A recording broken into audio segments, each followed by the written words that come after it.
Hey, good morning. It feels kind of chill this morning, doesn't it? So, if you're a guest with us, we're really thrilled you're here. And I want to talk real briefly. First of all, Dinner for 8, we're excited about that. Hope you'll be a part of that. To me, one of the real telling signs of success is the number of people who attended last time, who are hosting this time per their own request, which I think says a lot and should make it a lot of fun. We've been working on this thing called Easter and how to host Easter for several years, kind of trying to figure out how do we do that and accommodate guests and at the same time not sabotage culture. And for a couple years now, it's felt like we keep Civic Center as a unique experience for Christmas Eve, and yet that means, like, how do we possibly accommodate people on Easter? And one of the ideas that we've been working on this week, we had some pretty intentional meetings with both the management team and the council in order to finalize some decisions that we've just got to make because April's coming really fast for those of us who are getting ready for Easter, is how are we going to host this thing. And so just wanted you to know this week we made the decision that we're actually going to host 2 Easter experiences in the Kleffner barn on Easter. So we're pretty excited about that. I think it'll be kind of crazy and fun, and hopefully it's going to be 75 and balmy on Easter. That's what I'm told. Easter is unique this year because it's not attached to spring break. That's a big deal. It's not even a 3-day weekend, so it feels like the year to step in this direction because the likelihood of more guests than we could accommodate even over 4 gatherings here is pretty high. So Easter weekend, 9 a.m. on Saturday, we'll host the race, hopefully in partnership with Love Justice. We're still working on that. 11 a.m. we'll have the Easter egg hunt, which means at 11:01 we'll start making our way. So Easter egg hunt at 11, and then probably a pretty substantial work day that afternoon on Saturday out at the barn, assuming it doesn't rent. So if you're getting married at the Kleffner, don't do it on April 20th. You can't do it because it's not booked right now, and we get it on the 20th if none of you all book it for the 20th. And then on April 21st, we'll have 2 gatherings, 9 and 11. And part of what we're really excited about is if it is nice to, we don't have the benefit of much of a lobby here, you've probably noticed. And so for us, we want to create a really intentional, excellent experience, but we also want to just take advantage of the space and probably use some of our ales barrels and some of that and just give the space for people to linger both before and after. So hopefully a fun experience and lots of work to do, and we'll have a lot of different ways that you can be involved and serve, and we'll probably do those yard signs again. We would love for some of you, especially like East Helena, Montana City, to emphasize the invitation to those communities. So lots of stuff coming, just there's a lot of talk about it, so we just kind of wanted to go like, okay, you've heard it from here, and then we'll do more official communication as we move down the road. Excited about that? It kind of sounds fun, doesn't it? It's like a Montana experience in the barn. Should be fun. So last week, you probably picked up from the video, we started the series from Psalm 23, and at least the way I've been thinking about this is Psalm 23, and this is kind of what we explored last week, is what if it meets us in our humanness? Because to be human is really a combination of a couple responsibilities, or at least opportunities, it seems to me. One is we're not worms, and we're not frogs, and we're not birds. Like, we're humans. And central to the way people have been wrestling with what that means for thousands of years is that we have vision, and we have dreams, and we think about the future, and we worry about the future, and we plan for the future, and we have this like unquenchable desire to matter and to make things happen and to contribute and to put our hands in the soil and move things forward. And all of those things are a beautiful part of what it means to be human, but it's also what can get us in a lot of trouble, especially emotionally, because we get strung out and we get worried and we get scared and we overextend ourselves and we think we're in charge of more than we actually are. And so what we explored last week, Stan Simmons, who teaches here every once in a while, he'll be back in early March, I think. One of the statements he said for years and years and years as he led a church in Billings, he'd say, we need to work as though everything's up to us and pray as though everything's up to God. And it seems to me that Psalm 23 kind of meets us in that tension. That on the one hand, we are people of desire and will and ambition, and on the other hand, we're not in control. And to whatever degree we're in charge, that's still different than being in control.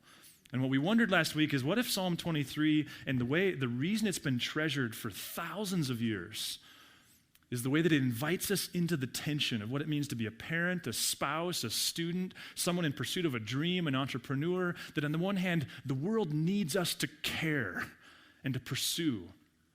And yet, the invitation that people have wrestled with from the beginning of time is this invitation to also recognize the divine. And to somehow, in the mystery of all of that, to go, okay, Lord, I know I'm in charge, but I also want to follow your lead. This tension of finding places in our day to remind ourselves. We were just, even as a family, kind of pursuing some stuff yesterday, and it was just this reminder of, okay, we're not in control of this. We can pursue these things. We can go after these goals. And then we can take a deep breath and just hope and trust that there's the holy who's bigger and stronger and wiser than us, who may not be in perfect control of everything, but at least is in charge. And that we can lean into his leadership.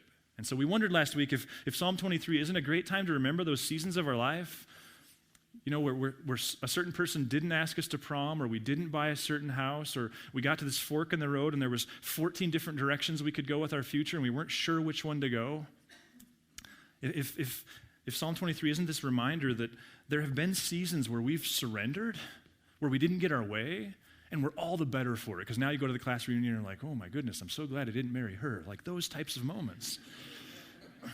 And what we were trying to do last week was leverage those memories to find the courage and the energy to do it in whatever we're living now. Like these seasons we find ourselves in where we're not in control, and either you're looking at way too many opportunities or you're looking at what just feels like no opportunities. And to find some kind of posture of surrender throughout the day within that. And the other thing we talked about last week is for some of you who maybe have never tried this, it seems that one of the most powerful prayers ever prayed, and many of us have prayed it at least once in our life, is this prayer of, God, if there's a God, would you lead me if in fact you lead people? That the great thing about God, especially as prescribed and talked about from the Jewish and Christian tradition, is that God is like that booth at Walmart where they have the iPads, that it's a like try it before you buy it kind of God. That he's not threatened by you going, okay, I'm going to apply this principle and see how it works out and decide after the fact whether or not they think there's any truth to this. And maybe for you in this season of struggle or opportunity, there's the chance to go, okay, Lord, I'm going to apply this as if I believed it was true. And to trust that God is secure enough to interact on those terms. So last week we started by dealing with these first 5 words, the Lord is my shepherd. And that's kind of what we jumped off of that into all of this conversation. This morning I want to talk about the next 3 words. I lack nothing. Which, it's absurd, isn't it? Like that statement in and of itself, the Lord is my shepherd, therefore I lack nothing. Taken at surface value, it's kind of absurd, which is why last week we talked about either this psalm is beautiful in its promises, or it's the worst possible representation, or the best possible representation of how religion overpromises. The Lord is my shepherd, I lack nothing. That implies some things about life and especially circumstances that would require us to think maybe differently about how God interacts with our circumstances. The Lord is my shepherd, I lack nothing. And as best I can tell, the psalmist, part of my disappointment with the study of this psalm, and I talked a little bit about this last week, was I was looking for a second Our Father, just kind of 6 or 7 points that I could think about every day. As best I can tell, there's really one point to this psalm. And it's found in those first 5 words. Lord is my shepherd. And then this refrain, I lack nothing. And it seems like everything else is almost an illustration of that. He makes me lie down in green pastures. He leads me beside quiet waters. He refreshes my soul. He guides me along the right paths. He guides me along the right paths for his name's sake. Even though I walk through the darkest valley, I will fear no evil, for you're with me. Your rod and your staff, they comfort me. So what's going on there?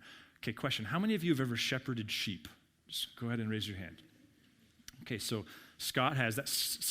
So there's one guy. So afterwards, Scott's going to be back by the back door, and any questions about shepherding sheep, you go talk to Scott. Hannah's also an expert because she's married to Scott. So either one of them, you ask them about shepherding sheep. How many of you have ever shepherded sheep in Israel?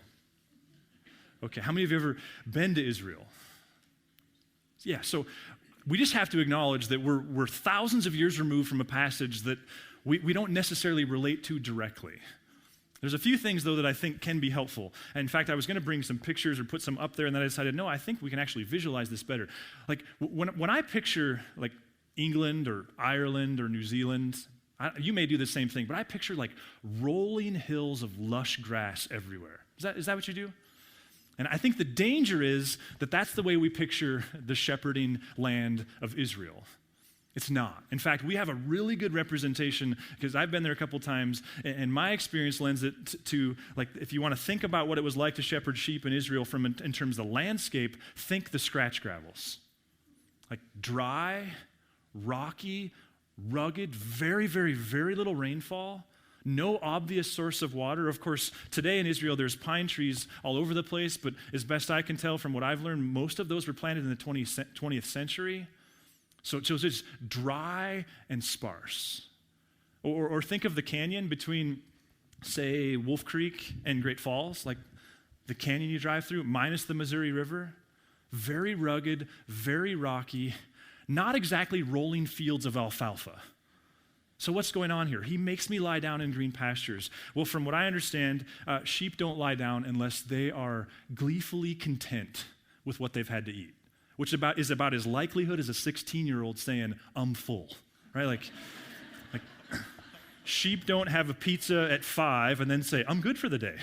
They have a pizza at 5 and then they say at 7 or 6, cereal, please? Right? I mean, so sheep can take down a lot of food, and from what I can tell academically studying this, they don't lie down unless it's really obvious to them that their next meal is already present.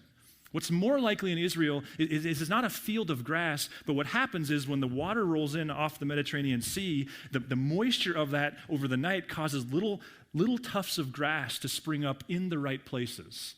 Little pieces of grass that by the time the noon sun is high overhead are long gone.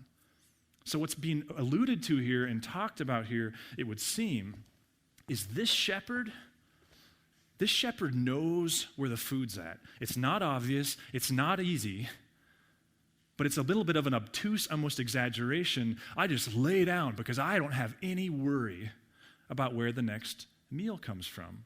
Quiet waters. Sheep prefer a pool over a waterfall. And so the idea here is, among other things, this shepherd, like he knows 4 days after it rained 20 miles to the west, this shepherd knows where the water pools up in the face on the tops of these rocks. This shepherd knows what parts of the countryside have the most dew first thing in the morning. This shepherd knows where the aqueducts are that are hidden from the naked eye, but an experienced person can find them. He leads me along to the quiet waters is this idea of he can cover my thirst. He refreshes my soul. He leads me along the right paths for his name's sake. Many in Israel today, if you ever go on a tour, they're likely to call those paths of righteousness. Think game trail. You've seen this as you've hiked Mount Helen or Mount Ascension or up Davis or any of those places. The one that comes to mind for me is Mini Ridge, because I get frustrated every time I do Mini Ridge, because if you ever go up Mini Ridge, then there's Emmett's Trail, and you go up Emmett's Trail, and it's the most nonsensical. I think it's one of the hardest ascents in our whole system, and it makes absolutely no sense, because you're doing all these like nonsensical jigs and jags and kind of going all over the place, and then the game trail just goes, just like right by you. It's like, why didn't we follow the game trail? And what I've been told is because Emmett is apparently an extremist. But this is a picture of a shepherd who, like, he knows where the paths are. You look and you see a rock face. This shepherd knows the route. The shepherd knows, think even climbing. You wouldn't see an obvious way through here. This shepherd can see the way. He understands. And yet, and this is part of what I love, because to me the overpromised part of this is, listen, we all know suffering's in our future. Heard someone say years ago, if you're older than 40, suffering is guaranteed for you. We often struggle with the God who allows that. What I love is the scriptures do too. Even though I walk through the darkest valley, despite the fact that this God can lead us to the food and the water, despite the fact that this shepherd knows the paths, the psalmist is honest in the sense of, but that doesn't mean that there aren't going to be these brutal times. And yet, even in those brutal times, even though I walk through the darkest of valleys, what? I fear no evil. I don't have to dread. I don't have to live in dread. I don't have to fret about 5 years from now or 2 years from now or tomorrow. Why? Because he's black belt and staff. So you see, it's a meditation really on the goodness, the character of this shepherd, which is what we started on last week. We all got to kind of pair our feet and make our choice there. Many of you have heard me refer to my friend Fred on several occasions, and he's a guy that I met when I was 19 years old back in Billings and had the privilege of meeting with him every other week, and he wasn't a pastor. He was an insurance agent who took following Jesus really, really seriously and got really good at it and kind of meets with people like crazy now and is retired. Well, so he was a spiritual mentor to me. And credit to him, he's continued to pursue me since I lived here, and I'm not good at relationship. I'm especially not good at distant relationship, but he's put me in his calendar once a quarter. So about once a quarter, I get a text on a Friday from his wife going, hey, Fred's going to call you on Tuesday. And I go, okay. And so we talk for half an hour, and that happened this last Tuesday. And for my part, if I'm being honest, Fred's 20 years my senior, and if I'm being honest, I often fall guilty of believing that Fred was helpful, but kind of old-fashioned at this point. And I like to think that I spend a lot of energy reading and listening and trying to figure out how can we talk about faith in a way that doesn't provide these unnecessary stumbling blocks. And I don't always give Fred enough credit for helping me get to that point. Well, this week we're talking, and this last week we had a conversation, and actually got cut short because he had a meeting go over. And I don't even know how we got on that, but he said, Adam, anymore when I talk to people about God, I just talk about three things in terms of like people who are struggling to even believe in God. And I said, oh yeah, what are those? And he said, well, first of all, I say to them, are you open to the idea that the story about Jesus was true, like historical? Are you open to the idea that this real person, Jesus, lived, died, and resurrected? Are you open to the idea of that? And he said, if they say yes, then I say, okay, I can help you with that. I can help you explore the idea that that story is true. Second thing I ask him then is, he said, are you open to the idea that the story is glorious? Which is a strange word. And so they'll say, what do you mean by glorious? And he said, well, if the story is true, are you open to the idea that it's not just historically true, but if it's true in the way Christians have celebrated, that would mean a life of purpose with God now and forever. So are you open to the idea that the story is glorious? And he said, if they say yes, then I say, okay, I can help you with that. I can help you explore the idea that this story is glorious. But he said, then I say, okay, this third thing, I can't help you with it. He said, because the third thing, from my opinion, this is all Fred talking, is he said, the third thing I think is gratitude. That salvation, he said, happens when we become grateful for the true and glorious story of Jesus. And he said, I can't help you with that. That's a you and God thing. And ultimately, obedience, I think, he said, is found in gratitude. I even asked when he finished, I was like, dude, like that's the most relevant, up-to-date, approachable, non-religious conversation about God that I've even considered in a very long time. Wouldn't you agree? I mean, it's like, man, that's pretty approachable no matter what your religious background. And I came out of that and I went, oh yeah, despite all that I'm learning and all that I'm reading and all the studying that I'm doing, Fred's still the best. Now my point is this, I think that's what's going on in Psalm 23. Is a psalmist who's seen a person who's seen a lot of life going, I'm just trying to tell you, you could do no better than this shepherd. But I think the question we're asking is how? Like, how do we actually do that?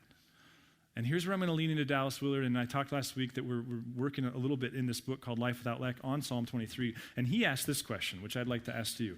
What's the most, if you were to answer this question, I'm not going to ask you to tell the person next to you, but I would like you to formulate an answer. What's the most important thing about you? Like if put to the test, what would you say? I think it's valuable to formulate an answer. Response, and this is really the idea that I'm going to ask you to consider for the next 15 minutes and as the week unfolds to whatever degree you want to. What if the most important thing about you is your mind? Now, not distinguishing mind from soul or spirit or heart. Other cultures have used other languages. In fact, in Proverbs, there's this famous refrain, go ahead to that next slide, where he says, above all else, guard your heart, for everything you do flows from it. Some call it the guts. So I don't think the specific what is all that important, but what if the most important thing about you is your mind? And if that's true, what if the most important thing about your mind is what it's fixed upon? See, I think where this conversation leads us, and it's really two different directions, and we're going to go the other direction next week and talk a little bit about God's character, but it becomes this issue of, okay, if in fact this shepherd is as reliable as described in Psalm 23, that doesn't in and of itself mean we live it out, does it? Like our capacity to live in that truth is dependent upon what? Our capacity to mentally be there. You might have noticed the skiing season stinks, unless you live on Big Sky Mountain or Whitefish or something like that. But So not yesterday, but the week before, our family's like, okay, we just have to get out there and go skiing. I mean, we need to get outside because I'm a D- parent indoors. I'm a C+ parent outdoors. So we just have to just get outside for fear of completely alienating our children. And so we decided to go to the mountain, which nobody was excited about. I mean, it's, we're gonna ride good luck, over and over and over. No one was particularly thrilled. We were all kind of mopey and just grouchy about it. And it was about the third chairlift. And I just couldn't take the mopiness anymore, and I was riding with one of my boys, and I was like, okay, this is cheesy as could be, but what if we just take turns, saying things we're grateful for? And so I said something, and he said something, and then I said something, and then he said something, and then I made a fatal mistake, because I pointed out that it was working.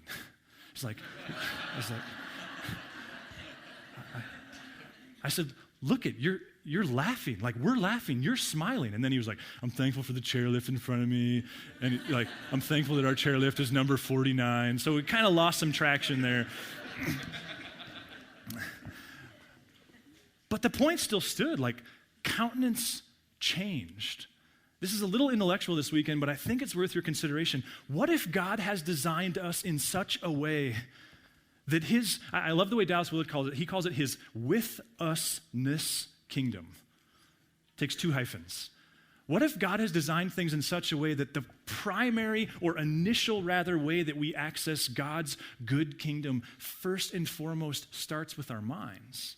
Now, I know that's dangerous. It's dangerous because many of us, myself included, in fact, I'm the worst at this. I love a God who only cares about what I think. I love a God who's concerned with good, quiet times and not how I treat people an hour later. I love a God who likes books and who cares about theology and likes to pontificate and intellectualize everything. I love that God. In fact, I had my own aha at 25, 26 years old when I read Brian McLaren's New Kind of Christian book, where he says this radical thing where he says Jesus' goal isn't to create disciples, it's to create servants. And his point was, if we make servants the goal, we have to become disciples. But if we make disciples the goal, we might just stay self-absorbed religious people. So if we acknowledge it's dangerous to stay there. Brian McLaren has led some important conversations about the difference between orthodoxy and orthopraxy. And so many of us, we love the orthodoxy side, the right thinking, but the orthopraxy side is the hard work. And most of us work with and live with people who are alienated from Jesus, not because of theology, but because of the way Christians have treated them. I think Andy Stanley's criticism of even the most sacred of ancient creeds is spot on accurate, that even they had a tendency to focus on what we're supposed to think about God, and there's very little, if any, commandment about what we're supposed to do and how we're supposed to treat people in light of those facts. So if we allow all those dangers, what if the point still stands that the first step of accessing God's kingdom happens with our minds? We spent, I believe it was November, studying the book of Philippians, which is this book about suffering. And Paul says some things in there that you couldn't normally get away with saying to someone who's suffering unless you're Paul, who's also suffering. But just stop and think about how, that's patronizing because you may not have that familiarity, and that's not the goal here, is to shame you into that. But the scriptures talk a lot about our minds. Listen to Philippians 4:8. This to me is the preeminent example of it, and I've tried to memorize this verse so many times, and I just can't do it. Finally, brothers and sisters, whatever's true, whatever's noble, whatever's right, whatever's pure, whatever's lovely, whatever's admirable, if anything is excellent or praiseworthy, think about such things. The question I think I want to ask you to consider this morning is what if God's not on trial? What if the shepherd who knows where the grass is and knows where the water is and knows how to lead you through the worst possible times and himself lives in the mystery of in charge but not in control, what if that's not the issue? What if it's our ability to access it?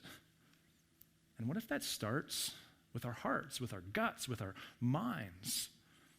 I think of it this way. I do a lot of kind of business, so to speak, lunches, and I'm still grieving the loss of the old Windbags lunch menu because it was so stinking good and healthy. It's not commenting on anything else. I just miss that. So I end up at the Nosh a ton, because Claire has some really good, healthy options, and so I eat there a lot. But But every time I go there, I stand there and I stare at the menu, and they already know what I'm going to order. Like I'm like Cliff Clavin. It's like we already know what you're going to order, which is a reference to the 1980s show Cheers, which by the way is on Prime, and we've been watching it. It's hilarious. But anyway, and every time I look up at the board, and I'm like, okay, I know what I'm ordering, but I would really like to have a fried chicken breast on a waffle with like 10 pieces of bacon on top and maple syrup dripping down the sides. And then I've said to Claire so many times that I think I've stopped, is I was like, man, I wish you were open on Friday night. Because I would love to have the fried chicken breast with bacon and maple syrup dripping down the side. I'd love to have that on. I'd love to go for a date with my wife. I'd love to hit that place after the ski hill when there's snow with my kids. Like I'd love to eat that with a Blackfoot beer right next to me. That sounds so good. But if I ate that for lunch, and I'll just say, like, I'd have to go back to my office, crawl into the desk, and sleep. Like you couldn't do it, right? Some of you could, and I'm sorry if I'm offending you, but you have 16-year-old metabolism. Congratulations. It's like a Snickers. I mean, the commercials are complete lies if you're older than 16, right? Because you get 2 minutes of good and then 3 minutes or 3 hours of just bleh. Here's my point. If you were talking to a friend and you used to know them as being the best teacher in the district, the most energized salesperson, you used to know them to be the most engaged stay-at-home mom or the best basketball player, and you're talking to them, and suddenly they're horrible, and they don't like it, and they're thinking about quitting, and if over the course of that conversation what came up was every day before practice they're slamming a Red Bull and a Snickers bar, or if you heard like their lunch break has become sneaking over to the hub and grabbing a cinnamon roll, or worse, if you heard that they don't really eat lunch anymore, instead they go to the Big Dipper and they get 2 scoops hot fudge sundae for lunch, wouldn't you logically say to them like, hey, I don't think the problem is basketball? Right? Like, wouldn't there be this tendency to go like, dude, you're feeding yourself garbage? I think part of what we have to consider here, and trust me, I'm as bad at this as anyone, is what if the truth of Psalm 23 is first and foremost accessed via our mind, and the problem is we're guilty of doing things mentally that we would never do with our nutrition? Like, what if what's going on here is mental discipline? Which would raise this question of, so what distracts us? Our iPhones, that's probably an easy target. TV, another easy target. In fact, as I said, we've been watching Cheers. We've never been much of a network TV, like we watch, anyway, it doesn't matter what we watch, but the boys figured out that we have Cheers on Amazon Prime, and I have Prime from work, and so we've been watching like an episode most nights. And it's a fascinating study because if you remember that show that was based in a bar, so it's great family parenting TV. It's actually a lot more innocent. Well, and if you watch it today, you'll see that like Sam Malone is just like one sexual harassment lawsuit after another. Like it is unbelievable what was allowed in the early 80s. But in the bar, there's one TV. And it's not even on all the time. Like when a Celtics game's on or a Red Sox game on, they flip the thing on and people watch it. Even that has been this like, whoa, in 40 years, 45, 35 years, look how much we've changed culturally. What distracts us? You know what Dallas says? Actually, I listened to the most recent EntreLeadership podcast. If you listen to those, there's a really great one from a guy who's a Navy SEAL, one of the rare African-American Navy SEALs. I think he was the first maybe African-American Navy SEAL. He's the only man in U.S. history to go through Hell Week 3 times. It's illegal to do that now. He says in that podcast, he says, you know what's the most important conversation you'll ever have? Now, here's a guy who is just trained to the nines. I mean, this guy, I was going to show a picture of him of Google, and I was like, it's like male porn. I can't even do that. I mean, he's just this chiseled, ripped kind of guy. It was awkward to put it up there is what I'm getting at. You know what he says is the most important conversation you'll ever have? The one you have with yourself. Dallas Willard says this, the thing most likely to derail you mentally, you know what he says it is? It's not the iPhone, it's not the TV. He says it's self-absorption, self-obsession, I think is his exact phrase, which causes you to go, wait a minute, there was this rabbi who lived 2,000 years ago, and I feel like he might have talked a lot about that. In fact, it feels like he might have said that so much that we barely even hear it anymore, but he kind of summarizes it in Matthew 16. where he says this, for whoever wants to save their life will lose it. But whoever loses their life for me will find it. So I know I'm adding maybe even more layers than we could possibly hold on to in a single 30-minute session, but what if the most important thing about you is your mind, and what the most important thing about your mind is what it's fixed upon, and what if the real struggle, this thing called sin that we like to talk about, and it often involves a bony finger, what if it has as much to do with self-obsession than it does anything else?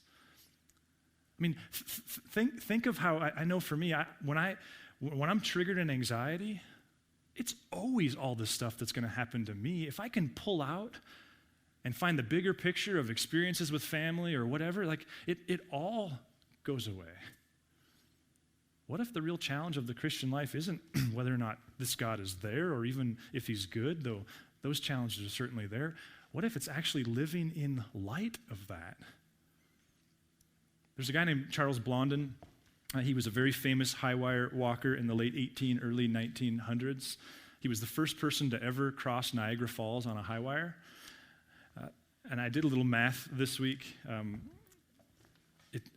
Niagara Falls is about 0.6 of a mile at the widest part, and something like 185 feet tall. So I just kind of did some Wikipedia with the cathedral and all this stuff. So it's the equivalent of tying a high wire about halfway up the cathedral spire, one of them, to the little dude on top of the Capitol building, and walking across.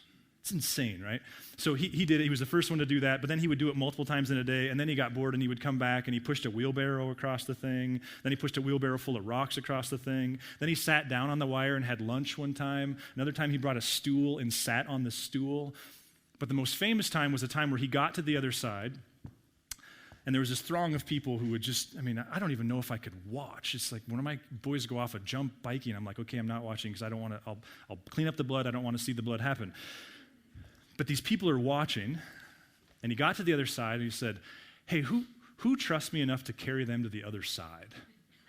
And it was like shoegazers galore, right? Like, no dibs, please. And one guy said, I'll do it. Here's a picture. Guy jumped on his back and piggyback style rode on his back to the other side.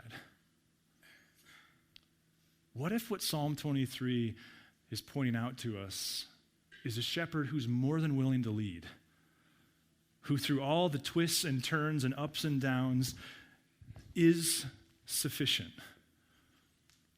What if the issue is what we do with our minds in staying engaged in those truths?